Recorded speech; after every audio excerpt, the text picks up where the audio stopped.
Sport fishing boat owners are breathing a sigh of relief after the California Air Resources Board reconsidered regulations on commercial fishing boats. CARB wanted boat owners to upgrade to newer, less polluting engines. But boat owners argued the new technology wasn't available or couldn't be installed in many of the older sport fishing boats.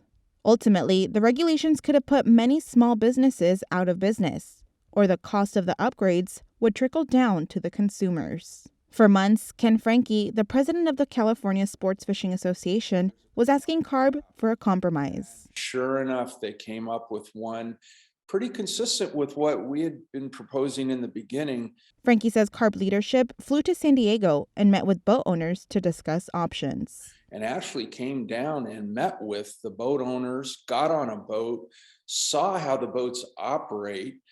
Because if you're fishing along the coast on a boat, the boat gets anchored, the engine gets turned off. The presence of the vessel doesn't necessarily mean the machinery is operating.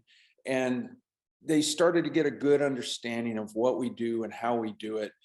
Franke says there's approximately 193 commercial fishing boats statewide, and most have already worked towards upgrading to cleaner engines. Since 1998, half the fleet have already upgraded to Tier 3, the best engines that are available, the cleanest ones in the world that we have available to us right now.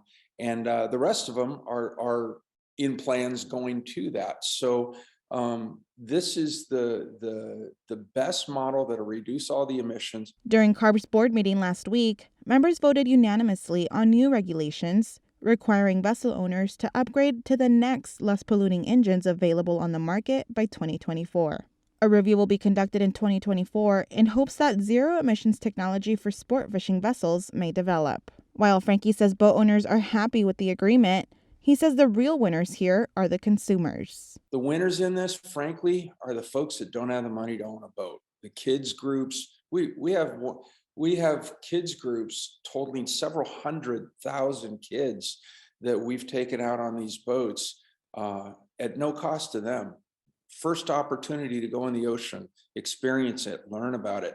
All of our ocean laboratories, our veterans groups, our disabled groups, all these people that we've reached out to, that we've worked with all these years, all their programs get to stay intact, giving them accessibility to the ocean at a reasonable cost. That's the big thing, at a reasonable cost.